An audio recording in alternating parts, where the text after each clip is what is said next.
गुजरात के चोण दंगल दे विच अज वोटिंग का दिन। पहले गेड़ दे विच अज 99 सीटां ते पाईयां जा रहीआं वोटां। पहली बार आम आदमी पार्टी भी आजमा रही किस्मत। ट्रांसपोर्टेशन टेंडर घोटाले दे विच साबका मंत्री भारत भूषण आशू दीआं होर वध सकदिआं ने मुश्किलां। विजिलेंस ने ईडी दे नाल सांझा कीता रिकॉर्ड। जल्द आशू तो पुछगिछ कर सकदी है ईडी। बेअदबी ते गोलीकांड नूं लैके संघर्ष तेज करन दी तैयारी दे विच इंसाफ मोर्चा। सरकार दे वल्लों मंगी गई मोहलत खत्म होण तो बाद अज कर सकदे ने वड्डा ऐलान। बेअदबी मामले दे विच राम रहीम दी पटीशन ते हाई कोर्ट ने पंजाब सरकार ते सीबीआई तो मंगिया जवाब। डेरा मुखी ने एसआईटी दी थां सीबीआई तो जांच करवाउण दी कीती मंग। हुण 10 जनवरी नूं होवेगी सुनवाई। बंदी सिखां दी रिहाई नूं लैके एसजीपीसी अज तो शुरू करेगी सिग्नेचर कैंपेन। पंजाब भर दे विच चलाई जावेगी मुहिम। प्रधान हरजिंदर धामी करनगे आगाज। पंजाब दे विरोध के बावजूद नवीं विधान सभा नूं लैके हरियाणा दे तेवर बरकरार। डिप्टी सीएम दुष्यंत चौटाला बोले जमीन ट्रांसफर लई लिख चुके हैं चिट्ठी। जल्द शुरू होवेगा निर्माण। साबका सीएम प्रकाश सिंह बादल की पेंशन ते मुख्यमंत्री के बयान ते भड़के सुखबीर। कहा जाता साबित करो दावा नहीं तो मंगो माफी। ਜਾਂ ਮਾਨਹਾਨੀ ਦੇ ਲਈ ਰਹੋ तैयार। पंजाबियों ਨੂੰ बेवकूफ कौम कहण वाले बयान ते मंत्री इंदरवीर निज्जर ने मंगी माफी। क्या गलती दे नाल निकले अजिहे बोल। हाथ जोड़ के पंजाबियों तो मंगदा हां माफी। पंजाब दे विच पिछले साल दे नालों 30% घटे पराली साड़न दे मामले। सरकार ने कहा साडियां कोशिशां लियाईयां रंग। साडे उपरालियां सदका ही मामलिਆਂ दे विच आई है गिरावट। एमबीबीएस विद्यार्थियों ते हरियाणा सरकार विचाले रेड़का बरकरार। सीएम दे नाल मीटिंग दे विच नहीं बनी सहमति। विद्यार्थियों दे वल्लों हड़ताल जारी रखण दा ऐलान। लुधियाना दे विच लुटेरियां दे हौसले बुलंद घर दे विच वड़ के महिला तो चपटियां वालियां घटना दी सीसीटीवी आई सामने।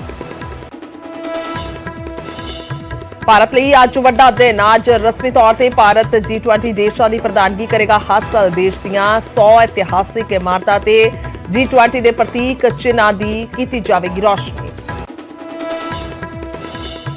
खेड मैदान के सूरमियां नूं सन्मान। टेबल टेनिस खिडारी शरद कमल नूं ध्यानचंद ते रैसलर विकास ठाकुर नूं दिता अर्जुन अवार्ड। हॉकी खिडारी धर्मवीर सिंह नूं लाइफ टाइम अचीवमेंट।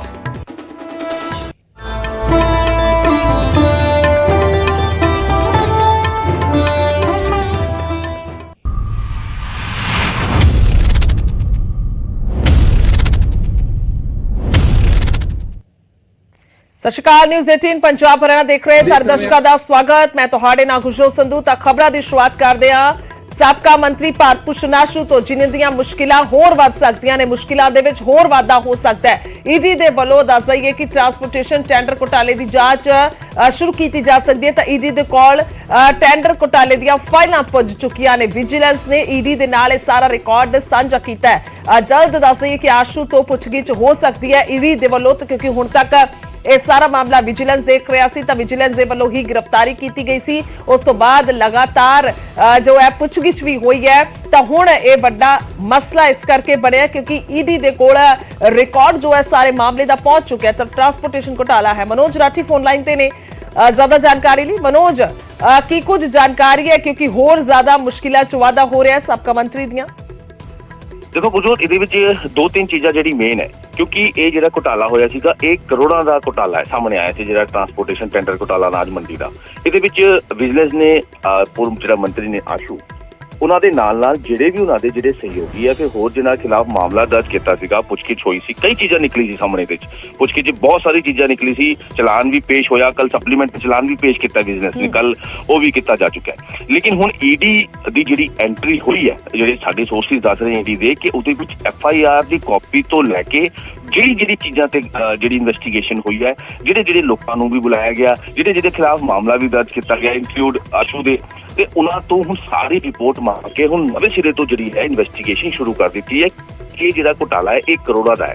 ਇਹਦੇ ਵਿੱਚ ਕਾਫੀ ਚੀਜ਼ਾਂ ਨੇ, ਕਾਫੀ ਇਹਦੇ ਵਿੱਚ ਜਿਹੜੀ ਇਨਵੈਸਟੀਗੇਸ਼ਨ ਦੀ ਚੀਜ਼ਾਂ ਨਿਕਲੀ ਹੈ, ਜਿਹੜੀ ਹੁਣ ਵਿਜੀਲੈਂਸ ਜਿਹੜੀ ਹੈ ਉਹ ਸਾਂਝਾ ਕਰਦੀ ਨਜ਼ਰ ਆ ਰਹੀ ਹੈ ਈਡੀ ਤੋਂ। ਤਾਂ ਕਹਿ ਸਕਦੇ ਕਿ ਈਡੀ ਜਿਹੜੀ ਸੋਰਸਿਸ ਸਾਡੇ ਦੱਸ ਰਹੇ ਹਨ ਕਿ ਈਡੀ ਜਿਹੜੀ ਹੈਗੀ ਹੈ ਆਸ਼ੂ ਨੂੰ ਬੁਲਾ ਕੇ ਪੁੱਛਗਿੱਛ ਵੀ ਕਰ ਸਕਦੀ ਹੈ। ਕਹਿ ਸਕਦੇ ਮੁਸ਼ਕਲਾਂ ਜਿਹੜੀਆਂ ਹੋਰ ਵੀ ਵੱਧ ਸਕਦੀ ਹੈ, ਕਿਉਂਕਿ ਈਡੀ ਦੇ ਜਦ ਐਂਟਰੀ ਹੁੰਦੀ ਹੈ ਤਾਂ ਇੱਕ ਇੱਕ ਪੁਆਇੰਟ ਤੇ ਦੁਬਾਰਾ ਤੋਂ ਉਹ ਆਪਣੇ ਲੈਵਲ ਤੇ ਜਿਹੜੀ ਹੈ ਉਹ ਇਨਵੈਸਟੀਗੇਸ਼ਨ ਕਰਦੇ ਹੈ। ਜਿਹੜੇ ਵੀ ਉਹਨਾਂ ਦੇ ਨਾਲ ਸੀਗੇ, ਜਿਹੜੇ ਵੀ ਇਨਵੈਸਟੀਗੇਸ਼ਨ ਦਾ ਪਾਰਟ ਬਣੇ, ਪੂਰੀ ਰਿਪੋਰਟ ਜਿਹੜੀ ਮੰਗੀ ਹੈ ਵਿਜੀਲੈਂਸ ਤੋਂ, ਉਹਦੇ ਹਿਸਾਬ ਦੇ ਨਾਲ ਆਪਣੇ ਹਿਸਾਬ ਦੇ ਨਾਲ ਵੀ ਸਾਰੀ ਇਨਵੈਸਟੀਗੇਸ਼ਨ ਕਰਨ ਤੋਂ ਬਾਅਦ ਫਿਰ ਉਹਨੂੰ ਬੁਲਾ ਕੇ ਪੁੱਛਗਿੱਛ ਜਿਹੜੀ ਹੈ ਹੋ ਸਕਦੀ। ਉਹਨਾਂ ਦੇ ਜਿਹੜੇ ਸਹਿਯੋਗੀ ਹੈ, ਉਹਨਾਂ ਦੇ ਜਿਹੜੇ ਸਾਥੀ ਹੈ ਜਿਨ੍ਹਾਂ ਦੇ ਖਿਲਾਫ ਮਾਮਲਾ ਦਰਜ ਹੋਇਆ ਸੀਗਾ, ਜਿਹੜੀ ਰਿਪੋਰਟ 'ਚ ਚੀਜ਼ਾਂ ਲਿਖੀ ਗਈ ਹੈ, ਉਹ ਸਾਰਿਆਂ ਤੇ ਹੁਣ ਪੁਆਇੰਟ ਟੂ ਪੁਆਇੰਟ ਜਿਹੜਾ ਹੈ ਉਹ ਇਨਵੈਸਟੀਗੇਸ਼ਨ ਹੋਏਗੀ। ਠੀਕ ਹੈ, ਧੰਨਵਾਦ ਹੈ ਮਨੋਜ तमाम ਜਾਣਕਾਰੀ ਦੇ ਲਈ। ਤਾਂ ਹੁਣ ਈਡੀ ਦੇ ਵੱਲੋਂ ਪੁੱਛਗਿੱਛ ਕੀਤੀ ਜਾ ਸਕਦੀ ਹੈ ਕਿਉਂਕਿ ਸਾਰੀਆਂ ਫਾਈਲਾਂ ਜਿਹੜੀਆਂ ਨੇ ਇਸ ਘੁਟਾਲੇ, ਕਥਿਤ ਘੁਟਾਲੇ ਦੇ ਸੰਬੰਧ ਜਿਹੜੀਆਂ ਨੇ ਸੌਂਪ ਦਿੱਤੀਆਂ ਗਈਆਂ ਨੇ ਵਿਜੀਲੈਂਸ ਦੇ ਵੱਲੋਂ।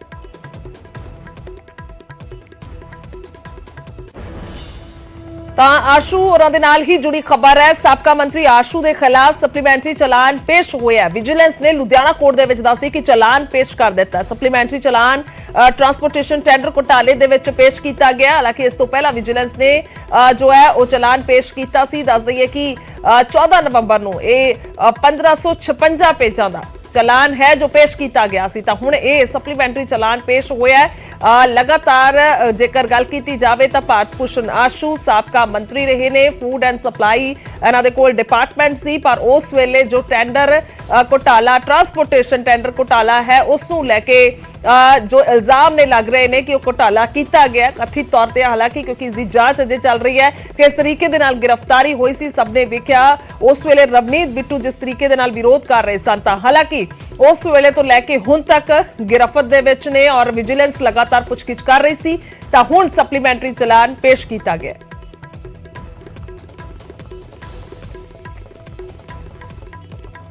ਅੱਗੇ ਵਧਾਂਗੇ ਤਾਂ ਉਧਰ ਅੱਜ ਇਨਸਾਫ ਮੋਰਚਾ ਵੱਡਾ ਐਲਾਨ ਕਰੇਗਾ। ਇਹ ਸੰਭਵਤਾ ਮੰਨੀ ਜਾ ਰਹੀ ਹੈ। ਇਨਸਾਫ ਦੇ ਲਈ ਅੱਜ ਨਵੀਂ ਰਣਨੀਤੀ ਦਾ ਐਲਾਨ ਕੀਤਾ ਜਾਏਗਾ। ਸਰਕਾਰ ਦੇ ਵੱਲੋਂ ਮੰਗੀ ਹੋਈ ਮੌਲਤ ਖਤਮ ਹੋ ਰਹੀ ਹੈ। ਸਪੀਕਰ ਕੁਲਤਾਰ ਸੰਧਵਾ ਨੇ ਦੱਸ ਦਿੱਤਾ ਕਿ 1.5 ਮਹੀਨੇ ਦਾ ਸਮਾਂ ਮੰਗਿਆ ਸੀ। ਖੁਦ ਪਹੁੰਚੇ ਸਨ ਉਹਨਾਂ ਦੇ ਇਨਸਾਫ ਮੋਰਚੇ ਦੇ ਵਿੱਚ ਔਰ ਉੱਥੇ ਜਾ ਕੇ ਸਮਾਂ ਮੰਗਿਆ ਗਿਆ ਸੀ। ਇਨਸਾਫ ਦਿਵਾਉਣ ਦਾ ਭਰੋਸਾ ਵੀ ਦਿੱਤਾ ਗਿਆ ਸੀ। 14 ਅਕਤੂਬਰ ਨੂੰ ਦੱਸ ਦਈਏ ਕਿ 1.5 ਮਹੀਨੇ ਦਾ ਇਹ ਸਮਾਂ ਮੰਗਿਆ ਗਿਆ ਸੀ। ਤਾਂ ਹੁਣ ਤੱਕ ਇਨਸਾਫ ਕਿਉਂ ਨਹੀਂ ਮਿਲਿਆ, ਕਿਉਂ ਨਹੀਂ ਦਿੱਤਾ ਗਿਆ? ਸੁਖਰਾਜ ਲਗਾਤਾਰ ਜੋ ਕਹਿ ਸਕਦੇ ਆ ਕਿ ਅਗਵਾਈ ਕਰ ਰਹੇ ਨੇ ਮੋਰਚੇ ਦੀ, ਤਾਂ ਉਹਨਾਂ ਦੇ ਵੱਲੋਂ ਇਹ ਸਵਾਲ ਚੁੱਕੇ ਜਾਂਦੇ ਰਹੇ ਨੇ। ਤਾਂ ਖੁਦ ਵੀ ਗੱਲਬਾਤ ਜਿਹੜੀ ਹੈ ਉਹਨਾਂ ਦੀ ਹੋਈ ਹੈ। ਕਹਿ ਲਈਏ ਕਿ ਨਿਊਜ਼ 18 ਪੰਜਾਬ ਜਦੋਂ ਉਹਨਾਂ ਦੇ ਨਾਲ ਗੱਲਬਾਤ ਕਰਦਾ ਤਾਂ ਉਹਨਾਂ ਦਾ ਇਹੀ ਕਹਿਣਾ ਹੁੰਦਾ ਹੈ ਕਿ ਅਸੀਂ ਅੱਗੇ ਦਾ ਐਕਸ਼ਨ ਕਰਾਂਗੇ ਜਾਂ ਅੱਗੇ ਦੀ ਰਣਨੀਤੀ ਉਲੀਕਾਂਗੇ, ਕਿਉਂਕਿ ਸਮਾਂ ਜੋ ਸਰਕਾਰ ਨੂੰ ਦਿੱਤਾ ਹੋਇਆ ਉਦੋਂ ਤੱਕ ਅਸੀਂ ਇੰਤਜ਼ਾਰ ਕਰਨਾ ਹੈ। ਨਰੇਸ਼ ਸੇਠੀ ਫੋਨ ਲਾਈਨ ਤੇ ਨੇ ਫਰੀਦਕੋਟ ਤੋਂ। ਨਰੇਸ਼, ਕੀ ਕੁਝ ਜਾਣਕਾਰੀ ਹੈ? ਕੀ ਸੰਭਵਤਾ ਮੰਨੀ ਜਾ ਰਹੀ ਹੈ ਕਿ ਅੱਜ ਕੋਈ ਵੱਡਾ ਐਲਾਨ ਹੋ ਸਕਦਾ ਹੈ ਜਾਂ ਫਿਰ ਅਜੇ ਹੋਰ ਉਡੀਕ ਕਰਦਾ ਨਜ਼ਰ ਆਏਗਾ ਮੋਰਚਾ? ਗੁਰਜੋਤ ਦੱਸ ਦਈਏ ਕਿ ਪਿਛਲੇ 11 ਮਹੀਨੇ ਤੋਂ ਲਗਾਤਾਰ ਇਨਸਾਫ ਮੋਰਚਾ ਜਿਹੜਾ ਚੱਲ ਰਿਹਾ ਬਹਿਬਲ ਵਿਖੇ, ਬਹਿਬਲ ਗੋਲੀकांड, ਕੋਟਪੁਰਾ ਗੋਲੀकांड ਤੇ ਬੇਅਦਬੀ ਮਾਮਲਿਆਂ ਨੂੰ ਇਨਸਾਫ ਦੀ ਮੰਗ ਨੂੰ ਲੈ ਕੇ ਉਸ ਵਿੱਚ ਲਗਾਤਾਰ ਕਈ ਵਾਰ ਜਿਹੜੇ ਇਸ ਜਗ੍ਹਾ ਤੇ ਪ੍ਰੋਗਰਾਮ ਨਿਰਧਾਰਿਤ ਕੀਤੇ ਗਏ, ਸਰਕਾਰ ਨੂੰ ਚੇਤਾਵਨੀਆਂ ਦਿੱਤੀਆਂ ਗਈਆਂ। ਤਾਂ 14 ਅਕਤੂਬਰ ਨੂੰ ਇੱਕ ਵੱਡਾ ਇਕੱਠ ਕੀਤਾ ਗਿਆ ਸੀ, ਜਿਸ ਦੌਰਾਨ ਵਿਧਾਨ ਸਭਾ ਦੇ ਸਪੀਕਰ ਕੁਲਤਾਰ ਸੰਧਵਾ ਨੇ ਕਿਹਾ ਸੀ ਕਿ 1.5 ਮਹੀਨੇ ਦੇ ਅੰਦਰ ਅੰਦਰ ਕਿਸੇ ਨਾ ਕਿਸੇ ਨਤੀਜੇ ਤੇ ਜਿਹੜੀ ਹੈ ਜਾਂਚ ਜ਼ਰੂਰ ਪਹੁੰਚੇਗੀ। ਤਾਂ ਉਹ 1.5 ਮਹੀਨੇ ਦਾ ਸਮਾਂ ਜਿਹੜਾ ਕੱਲ ਬਿਲਕੁਲ ਖਤਮ ਹੋ ਚੁੱਕਾ ਹੈ। ਪਰ ਉਸ ਤੋਂ ਬਾਅਦ ਹਲੇ ਤੱਕ ਵੀ ਜਿਹੜੇ ਇਨਸਾਫ ਮੋਰਚਾ ਨੂੰ ਅਗਵਾਈ ਕਰਨ ਵਾਲੇ ਸੁਖਰਾਜ ਸਿੰਘ ਦਾ ਕਹਿਣਾ ਕਿ ਹਲੇ ਤੱਕ ਵੀ ਸਰਕਾਰ ਦੇ ਹੱਥ ਨੇ ਜਿਹੜੇ ਨੇ ਖਾਲੀ ਨੇ, ਕਿਉਂਕਿ 24 ਘੰਟਿਆਂ ਵਿੱਚ ਇਨਸਾਫ ਦੇਣ ਦਾ ਐਲਾਨ ਕਰਨ ਵਾਲੀ ਸਰਕਾਰ 9 ਮਹੀਨਿਆਂ ਬਾਅਦ ਵੀ ਜਿਹੜਾ ਕੋਈ ਇਸ ਵਿੱਚ ਕੋਈ ਵਧੀਆ ਕਦਮ ਨਹੀਂ ਚੱਕ ਸਕੀ।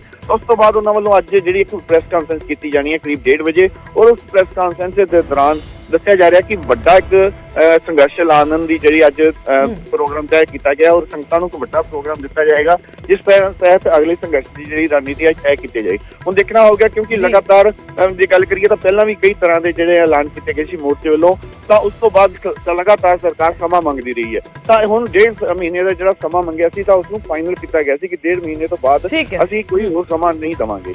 ਤਾਂ ਉਸ ਤੋਂ ਬਾਅਦ ਦੇਖਣਾ ਹੋਏਗਾ ਕਿ ਅੱਜ ਕਿਸ ਤਰ੍ਹਾਂ ਦਾ ਅਗਲਾ ਪ੍ਰੋਗਰਾਮ ਜਿਹੜਾ ਸੰਗਤ ਨੂੰ ਦਿੱਤਾ ਜਾਂਦਾ ਹੈ। ਜੀ ਠੀਕ ਹੈ, ਧੰਨਵਾਦ ਹੈ तमाम ਜਾਣਕਾਰੀ ਲਈ ਨਰੇਸ਼। ਤਾਂ ਇਹ ਇੰਤਜ਼ਾਰ ਹੈ ਕਿ ਆਖਰਕਾਰ ਕੀ ਮੋਰਚਾ ਅਗਲਾ ਫੈਸਲਾ ਲੈਂਦਾ ਹੈ, ਕਿਉਂਕਿ ਅਲਟੀਮੇਟਮ ਜੋ ਸਰਕਾਰ ਨੂੰ ਦਿੱਤਾ ਹੋਇਆ ਸੀ ਉਹ ਅੱਜ ਖਤਮ ਹੋ ਰਿਹਾ।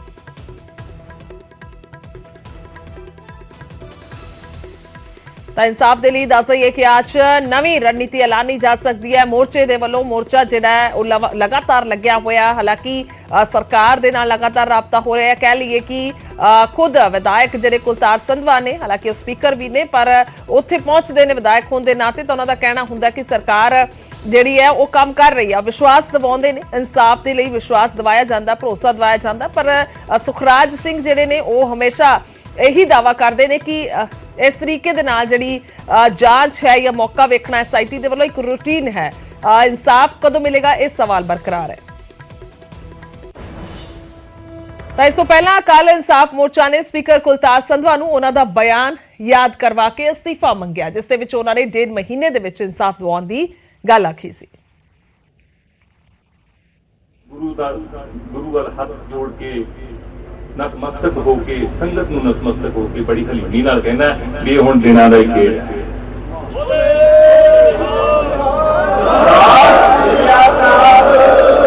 ਬਾਹਰੀ ਗੱਲ ਮੈਂ ਡਿਟੇਲ ਚ ਮੈਂ ਕਰਨੀ ਨਹੀਂ, ਕਿਉਂਕਿ ਕਾਨੂੰਨੀ ਗੱਲ ਹੈ।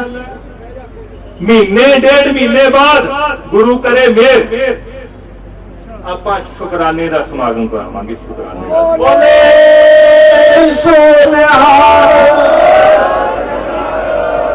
ਕਿ ਜੇ ਨਹੀਂ ਹੁੰਦਾ ਤਾਂ ਫਿਰ ਕੀ ਲੈਣਾ ਨਾ ਸਰਕਾਰਾਂ।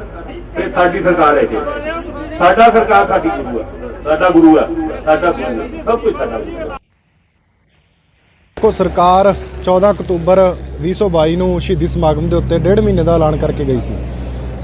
ਤਾਂ ਪੰਜਾਬ ਦੀਆਂ ਲੋਕਾਂ ਨੇ ਜਾਂ ਸਿੱਖ ਸੰਗਤਾਂ ਨੇ ਉਹਦੀ ਹਾਮੀ ਭਰਦਿਆਂ ਹੋਇਆ ਕਿਹਾ ਸੀ ਵੀ ਇਹ 1.5 ਮਹੀਨਾ ਮਤਲਬ 1.5 ਹੀ ਹੋਵੇ, ਲਾਸਟ ਹੋਵੇ। ਤੇ ਸਰਕਾਰ ਦੇ ਨੁਮਾਇੰਦਿਆਂ ਵੱਲੋਂ ਵੀ ਇੱਥੇ ਅਸਤੀਫੇ ਤੱਕ ਦੀ ਪੇਸ਼ਕਸ਼ ਜਿਹੜੀ ਕਰ ਦਿੱਤੀ ਗਈ ਸੀ। ਸੋ ਮੈਂ ਸਿੱਧੇ ਰੂਪ ਦੇ ਵਿੱਚ ਇਹ ਕਹਿਣਾ ਚਾਹੁੰਦਾ, ਸਰਕਾਰ ਆਪਣੇ ਵਾਅਦਿਆਂ ਤੇ ਪੂਰੀ ਆਵੇ। ਅਸੀਂ ਸਮੇਤ ਮੁੱਖ ਮੰਤਰੀ ਤੇ ਪੂਰੇ ਇਹਨਾਂ ਦੇ ਜਿੰਨੇ ਵਿਧਾਇਕ ਆ ਉਹਨਾਂ ਨੂੰ ਇਹ ਇਥੋਂ ਮੰਗ ਕਰਦੇ ਆ ਕਿ ਹੁਣ ਅਸਤੀਫੇ ਦੇਣ ਉਹ, ਕਿਉਂਕਿ ਤੁਹਾਡੀ ਸਰਕਾਰ ਦੇ ਵੱਸ ਦਾ ਕੰਮ ਨਹੀਂ ਰਿਹਾ। ਇਹ ਤੁਸੀਂ ਸਾਬਤ ਕਰ ਦਿੱਤਾ। 1.5 ਮਹੀਨੇ ਦੇ ਵਿੱਚ ਇਨਸਾਫ ਦੇਣ ਦੀ ਗੱਲ ਕਰਨ ਵਾਲੇ ਰੱਤੀ ਭਰ ਵੀ ਕੁਝ ਨਹੀਂ ਕਰ ਸਕੇ 1.5 ਮਹੀਨੇ ਦੇ ਵਿੱਚ, ਤਾਂ ਫਿਰ ਉਹਨਾਂ ਸਾਰਿਆਂ ਦੇ ਅਸਤੀਫੇ ਬਣਦੇ। ਅਸੀਂ ਕੱਲ ਨੂੰ ਪ੍ਰੈਸ ਕਾਨਫਰੰਸ ਦੇ ਜ਼ਰੀਏ 30 ਤਰੀਕ ਤੱਕ ਦਾ ਸਮਾਂ ਜਿਹੜਾ ਸਰਕਾਰ ਦਾ ਸੀ, 1 ਤਰੀਕ ਨੂੰ ਅਸੀਂ ਜਿਹੜੀ ਆਪਣੀ ਪ੍ਰੈਸ ਕਾਨਫਰੰਸ ਆ ਸਮੁੱਚੇ ਰੂਪ ਦੇ ਵਿੱਚ ਸੰਗਤਾਂ ਦੇ ਜਿਹੜਾ ਅੱਗੇ ਆਪਣਾ ਅਗਲਾ ਪ੍ਰੋਗਰਾਮ ਆ ਜਿਹੜਾ ਵੱਡੇ ਪੱਧਰ ਦਾ ਜਿਹੜਾ ਉਲੀਕਾਂਗੇ। ਤਾਂ ਇਹ ਅਲਟੀਮੇਟਮ ਜੋ ਦਿੱਤਾ ਗਿਆ ਸੀ ਤਾਂ ਹੁਣ ਖਤਮ ਹੋ ਚੁੱਕਿਆ। ਉਧਰ ਬੇਅਦਬੀ ਮਾਮਲੇ ਦੇ ਵਿੱਚ ਪੰਜਾਬ ਸਰਕਾਰ ਤੋਂ ਜਵਾਬ ਤਲਬ ਕੀਤਾ ਗਿਆ। ਹਾਈ ਕੋਰਟ ਨੇ ਦੱਸਦੀ ਕਿ ਸੀਬੀਆਈ ਤੋਂ ਵੀ ਜਵਾਬ ਮੰਗਿਆ। ਰਾਮ ਰਹੀਮ ਨੇ ਹਾਈ ਕੋਰਟ ਦੇ ਵਿੱਚ ਪਟੀਸ਼ਨ ਦਾਖਲ ਕੀਤੀ ਹੈ। ਬੇਅਦਬੀ ਮਾਮਲੇ ਦੀ ਜਾਂਚ ਸੀਬੀਆਈ ਤੋਂ ਕਰਵਾਉਣ ਦੀ ਮੰਗ ਕੀਤੀ ਗਈ ਹੈ। ਐਸਆਈਟੀ ਦੀ ਜਾਂਚ ਤੋਂ ਸੰਤੁਸ਼ਟ ਨਹੀਂ ਰਾਮ ਰਹੀਮ, ਤਾਂ ਉਹਨਾਂ ਦਾ ਕਹਿਣਾ ਹੈ ਕਿ ਇਸ ਮਾਮਲੇ ਦੇ ਵਿੱਚ ਸੀਬੀਆਈ ਤੋਂ ਜਾਂਚ ਜੋ ਹੈ ਉਹ ਕਰਵਾਈ ਜਾਵੇ। ਸੀਬੀਆਈ ਤੋਂ ਜਾਂਚ ਵਾਪਸ ਲੈ ਚੁੱਕੀ ਹੈ ਪੰਜਾਬ ਸਰਕਾਰ। ਵਿਧਾਨ ਸਭਾ 'ਚ ਦੱਸਦੀ ਹੈ ਕਿ ਮਤਾ ਪਾਸ ਕਰਕੇ ਸੀਬੀਆਈ ਤੋਂ ਵਾਪਸ ਲਈ ਗਈ ਸੀ ਜਾਂਚ। ਹੁਣ 10 ਜਨਵਰੀ ਨੂੰ ਇਸ ਮਾਮਲੇ ਦੇ ਵਿੱਚ ਸੁਣਵਾਈ ਹੋਏਗੀ। ਤਾਂ ਜਵਾਬ ਤਲਬ ਕੀਤਾ ਗਿਆ ਬੇਅਦਬੀ ਮਾਮਲੇ ਤੇ। ਜਵਾਬ ਤਲਬ ਹੋਇਆ ਪੰਜਾਬ ਸਰਕਾਰ ਤੋਂ। ਹਾਈ ਕੋਰਟ ਨੇ ਸੀਬੀਆਈ ਤੋਂ ਵੀ ਇਸ ਦੇ ਬਾਬਤ ਜਵਾਬ ਮੰਗਿਆ।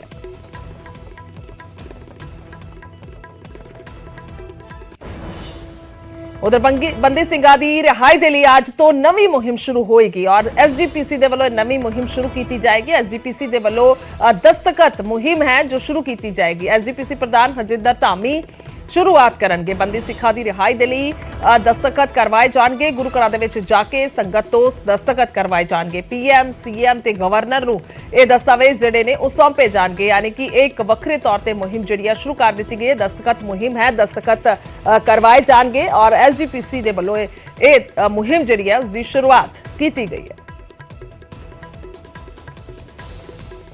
राजीव शर्मा ने फोन लाइन से ज्यादा जानकारी ली। राजीव की यह जानकारी, आज मुहिम जी है खास शुरू हो रही है पर मसला पुराना है बंदी सिखा की रिहाई का। जी बिल्कुल, मसला काफी पुराना और कई बार पहला भी ਵੱਖ-ਵੱਖ ਢੰਗਾਂ ਦੇ ਨਾਲ एसजीपीसी और अकाली दल जो अपनी इस मंग ਨੂੰ ਸਰਕਾਰ ਤੱਕ ਪਹੁੰਚਾਉਣ ਦੀਆਂ ਕੋਸ਼ਿਸ਼ਾਂ ਕਰਦਾ ਰਿਹਾ ਹੈ। ਪਰ ਜੋ एसजीपीसी ਦੇ ਪ੍ਰਧਾਨ ਦੀ ਇੱਕ ਵਾਰ ਦੁਬਾਰਾ ਹਰਜਿੰਦਰ ਸਿੰਘ ਧਾਮੀ ਨੂੰ ਜ਼ਿੰਮੇਵਾਰੀ ਮਿਲੀ ਤਾਂ ਜਿਹੜੀ ਪਹਿਲੀ ਅੰਤਰਿਮ ਕਮੇਟੀ ਦੀ ਮੀਟਿੰਗ ਸੀ ਉਸ ਦੇ ਵਿੱਚ ਇਹ ਫੈਸਲਾ ਲਿਆ ਗਿਆ ਸੀ ਕਿ ਇਸ ਤਰੀਕੇ ਦੀ ਜਿਹੜੀ ਸਿਗਨੇਚਰ ਮੁਹਿੰਮ ਹੈ ਉਸ ਨੂੰ ਚਲਾਇਆ ਜਾਏਗਾ और ਅੱਜ ਇਸ ਦੀ ਸ਼ੁਰੂਆਤ ਹੋਣੀ ਹੈ। ਤਾਂ ਜਿੱਥੋਂ ਤੱਕ ਹਰਜਿੰਦਰ ਸਿੰਘ ਧਾਮੀ ਜਾਂ ਫਿਰ एसजीपीसी ਦਾ ਸਵਾਲ, ਤਾਂ ਦੁਪਹਿਰ ਤੋਂ ਬਾਅਦ ਕਿਹਾ ਜਾ ਰਿਹਾ ਕਿ ਜੋ ਹੈ एसजीपीसी ਦਫ਼ਤਰ ਤੋਂ ਇਸ ਦੀ ਸ਼ੁਰੂਆਤ ਕੀਤੀ ਜਾ ਸਕਦੀ ਹੈ। ਇਸ ਦੇ ਨਾਲ ਹੀ ਜਿੰਨੇ ਵੀ ਇਤਿਹਾਸਿਕ ਗੁਰੂ ਦੁਆਰੇ ਨੇ, ਗੁਰਦੁਆਰਾ ਜਿਹੜੇ ਧਾਰਮਿਕ ਸਥਾਨ ਨੇ, ਉਹਨਾਂ ਤੇ ਵੀ ਇਹ ਜਿਹੜੀ ਹੈ ਸ਼ੁਰੂਆਤ ਕੀਤੀ ਜਾਣੀ ਔਰ ਉਸ ਤੋਂ ਬਾਅਦ ਇਹ ਦੇਸ਼ ਭਰ ਦੇ ਜਿੰਨੇ ਵੀ ਧਾਰਮਿਕ ਸਥਾਨ ਨੇ, ਜਿੰਨੇ ਵੀ ਗੁਰਦੁਆਰਾ ਸਾਹਿਬਾਨ ਨੇ, ਉੱਥੇ ਇਹ ਪਹੁੰਚੇਗੀ। ਔਰ ਉਸ ਤੋਂ ਬਾਅਦ ਉਹਨਾਂ ਦਾ ਕਹਿਣਾ ਸੀ ਕਿ ਪੂਰੀ ਦੁਨੀਆ ਭਰ ਤੱਕ ਅਸੀਂ ਇਸ ਨੂੰ ਇੰਟਰਨੈਟ ਡਿਜੀਟਲ ਜਿਹੜਾ ਯੁੱਗ ਹੈ ਉਸ ਦੇ ਮਾਧਿਅਮ ਦੇ ਨਾਲ ਹਰ ਕਿਸੇ ਤੱਕ ਪਹੁੰਚਾਉਣ ਦੀ ਵੀ ਕੋਸ਼ਿਸ਼ ਜ਼ਰੂਰ ਕਰਾਂਗੇ। ਤਾਂ ਅੱਜ ਇਸ ਦੀ ਜਦੋਂ ਸ਼ੁਰੂਆਤ ਹੁੰਦੀ ਹੈ ਉਸ ਤੋਂ ਬਾਅਦ ਇਸ ਨੂੰ ਕਿੰਨਾ ਕੁ ਹੁੰਗਾਰਾ ਮਿਲਦਾ ਇਹ ਵੀ ਦੇਖਣ ਵਾਲੀ ਗੱਲ ਹੋਏਗੀ। ਪਰ ਐਸਜੀਪੀਸੀ ਦੇ ਪ੍ਰਧਾਨ ਅੱਜ ਅੰਮ੍ਰਿਤਸਰ ਤੋਂ ਇਸ ਦੀ ਸ਼ੁਰੂਆਤ ਬਾਅਦ ਦੁਪਹਿਰ ਕਰ ਸਕਦੇ ਨੇ ਜੀ। ठीक है राजीव, धन्यवाद है तमाम जानकारी दे लई। बाद दोपहर ये शुरुआत हो सकती है और इसनूं सिर्फ देश पद्धर ते नहीं बल्कि विदेशों तक भी पहुंचाने दे लई कहना है एसजीपीसी दा कि अगे काम किया जाएगा या उपराला किया जाएगा।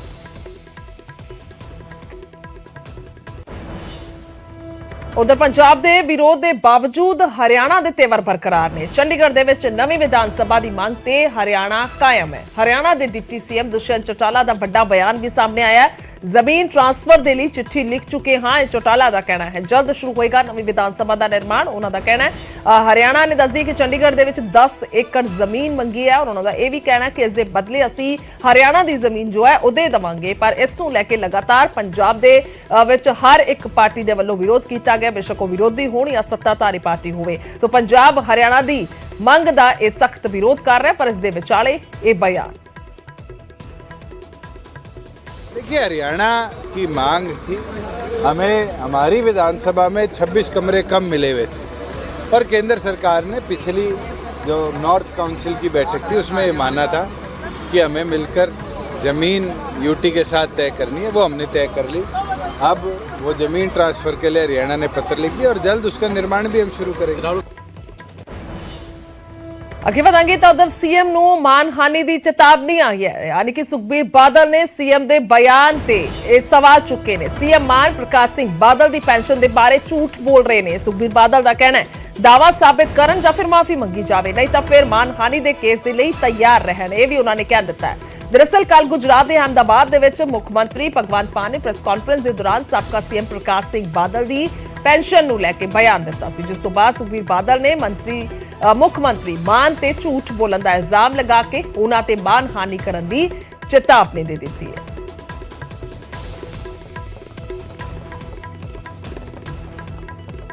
तो पहला बयान सुनते हैं, बयान की दिता गया है भगवंत मान होरां दे वल्लों, सीएम दे वल्लों। हमने विधायकों की पेंशन बंद कर दी। 4-4, 5-5 लाख रुपए पेंशन थी। जितनी बार वो विधायक बनते थे उतनी बार की 60,000 ऐड होती रहती थी, चाहे वो 4 दिन के लिए विधायक रहा हो, लेकिन 60,000 हो जाती थी। कई विधायक ऐसे थे जिनको हारने में फायदा था, अगर जीतते हैं तो लगभग 1 लाख के आसपास सैलरी है, कुछ बनता है, अगर हारते हैं तो 4.5 लाख या 5 लाख पेंशन है। प्रकाश सिंह बादल 8 बार रहे हैं, 8 बार एमएलए रहे हैं और देख लो, पहली की 75, बाकी 7 की 60-60 हजार। और बहुत से एमएलए ऐसे हैं जो 4-4, 5-5 बार जीते हुए हैं। वो पेंशन हमने बंद कर दी कि भाई सेवा के नाम पे फिर वोट लेते थे, सेवा की पेंशन नहीं होती।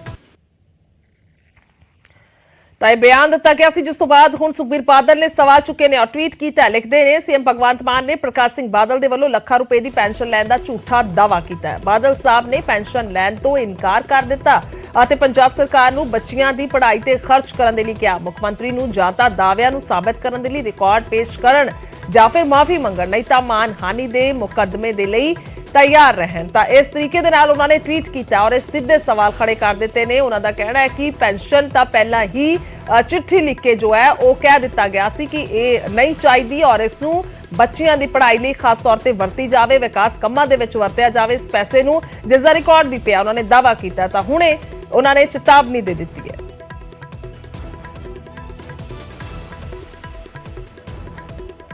आगे बढ़ांगे तो उधर मंत्री ने माफी मंगी है। विवादित बयान ते निज्जर इंदरबीर सिंह निज्जर ने माफी मंगी है। हाथ जोड़ के पंजाबियों तो माफी मांगदा हां, ये निज्जर होरां दा कहना है। मेरे बयान दे नाल पंजाबियों दा मन दुखिया है। पहला पंजाबियों नूं उन्होंने बेवकूफ कौम दस्सिया सी। सो दस दईए कि पानी ਪਾਣੀਆਂ ਦੀ ਵਰਤੋਂ ਨੂੰ ਲੈ ਕੇ ਝੋਨੇ ਦੇ ਵਿੱਚ ਜੋ ਪਾਣੀ ਦੀ ਵਰਤੋਂ ਹੁੰਦੀ ਹੈ ਤਾਂ ਉਸ ਨੂੰ ਲੈ ਕੇ ਇਹ ਬਿਆਨ ਦਿੱਤਾ ਗਿਆ ਸੀ ਇੰਦਰਬੀਰ ਨਿੱਜਰ ਹੋਰਾਂ ਦੇ ਵੱਲੋਂ। ਔਰ ਉਸ ਦੇ ਵਿੱਚ ਉਹਨਾਂ ਨੇ ਪੰਜਾਬੀਆਂ ਨੂੰ ਬੇਵਕੂਫ ਕੌਮ ਕਹਿ ਦਿੱਤਾ ਸੀ ਕਿਉਂਕਿ ਪਾਣੀ ਇਸ ਤਰੀਕੇ ਦੇ ਨਾਲ ਵਰਤਿਆ ਜਾ ਰਿਹਾ, ਪਰ ਉਸ ਤੋਂ ਬਾਅਦ ਹੁਣ ਉਹਨਾਂ ਦੇ ਹੱਥ ਜੋੜ ਕੇ ਇਹ ਮਾਫੀ ਮੰਗੀ ਹੈ।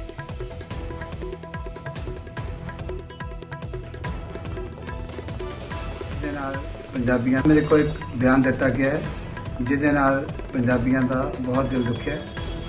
मैं खुद एक पंजाबी हाँ और मैनूं पता है असीं पंजाबी किन्ने दलेर हाँ, किस तरह असीं आज़ादी वास्ते लड़े हैं, किस तरह असीं हरी क्रांति लिआंदी है, किस तरह असीं वो हर एक योगदान पाया जिसने इस देश की तरक्की कराई है। सो बहाव दे विच मेरे को कुछ इहो जिहे बोल बोले गए जिहदे नाल पंजाबियां दा दिल दुखिया और मैं तमाम पंजाबी जगत तो हथ जोड़ के माफ़ी मंगदा। ਤਾਂ ਹੁਣ ਤੁਹਾਨੂੰ ਆਖਿਰਕਾਰ ਇਹ ਬਿਆਨ ਸੁਣਵਾਇਆ ਜਿਸ ਦੇ ਵਿੱਚ ਮਾਫੀ ਮੰਗੀ ਗਈ ਹੈ, ਪਰ ਆਖਿਰਕਾਰ ਉਹ ਬਿਆਨ ਕੀ ਸੀ ਜਿਸ ਨੂੰ ਲੈ ਕੇ ਮਾਫੀ ਮੰਗੀ ਗਈ ਹੈ, ਕਿਉਂਕਿ ਇਸ ਤੇ ਹੁਣ ਉਹਨਾਂ ਨੇ ਇਹ ਕਿਹਾ ਕਿ ਪੰਜਾਬੀਆਂ ਦਾ ਦਿਲ ਦੁਖਿਆ। देखो पता गल की है, गल करनी बहुत सौखी होंगी है। ਅਸੀਂ ਇੰਨੇ ਸਾਲਾਂ ਤੋਂ ਅਸੀਂ ਜ਼ਿਮੀਂਦਾਰਾਂ ਨੂੰ ਇਸੇ ਬੰਨੇ ਧੱਕੀ ਗਏ ਕਿ ਕਣਕ ਕਰ ਲਓ, ਝੋਨਾ ਕਰ ਲਓ, ਔਰ ਝੋਨੇ ਵਰਗੀ ਸਾਡੇ ਵਰਗੀ ਮੈਂ ਕਹਿੰਦਾ ਪੰਜਾਬੀਆਂ ਵਰਗੀ ਬੇਵਕੂਫ ਕੌਮ ਕੋਈ ਨਹੀਂ ਗੀ। ਜੋ ਮੈਂ ਨਿੱਕਾ ਹੁੰਦਾ ਸੀ ਅਸੀਂ ਨਹਿਰ ਦਾ ਪਾਣੀ ਖੇਤਾਂ 'ਚ ਲਾਉਂਦੇ ਸੀ, ਹੁਣ ਸਾਡੇ ਨਹਿਰ ਆਉਂਦੀ ਨਹੀਂ ਗੀ। ਲੋਕਾਂ ਨੇ ਜ਼ਿਮੀਂਦਾਰਾਂ ਨੇ ਪਾਣੀ ਲਾਣਾ ਬੰਦ ਕਰਤਾ ਔਰ ਮੈਂ ਜ਼ਿਮੀਂਦਾਰਾਂ ਨੂੰ ਵੀ ਕਹਿਣਾ ਕਿ ਤੁਸੀਂ ਅੱਜ ਕੱਲ੍ਹ ਆਰਾਮ ਪ੍ਰਸਤ ਹੋ ਗਏ ਹੋ ਕਿਉਂਕਿ ਪਾਣੀ ਮੰਗਦੇ ਨਹੀਂ ਗਏ ਔਰ ਜਿਹੜੇ ਡਿਪਾਰਟਮੈਂਟ ਦੇ ਬੰਦੇ ਉਹ ਨਹਿਰਾਂ 'ਚ ਪਾਣੀ ਘੱਲਦੇ ਨਹੀਂ ਗਏ। ਅੱਗੇ ਲੋਕੀ ਲੜਦੇ ਸੀ ਪਾਣੀ ਵਾਸਤੇ, ਹੁਣ ਲੋਕਾਂ ਨੂੰ ਕਿਉਂਕਿ ਜ਼ਮੀਨ 'ਚੋਂ ਪਾਣੀ ਮੁਫਤ ਮਿਲ ਜਾਂਦਾ, ਬੱਤੀ ਮੁਫਤ ਹੈ, ਸਟਾਰਟਰ ਨੱਪਣ ਦੀ ਲੋੜ ਨਹੀਂ ਪੈਂਦੀ। ਸਟਾਰਟਰ ਹਮੇਸ਼ਾ ਪ੍ਰੈਸਡ ਹੀ ਹੁੰਦਾ ਇਹਨਾਂ ਦਾ, ਆਟੋ ਸਟਾਰਟ ਤੇ ਹੁੰਦਾ। ਜਦੋਂ ਲਾਈਟ ਆ ਗਈ ਮੋਟਰ ਚੱਲ ਪੈਂਦੀ, ਲਾਈਟ ਗਈ ਤੇ ਮੋਟਰ ਬੰਦ ਹੋ ਜਾਂਦੀ ਆ।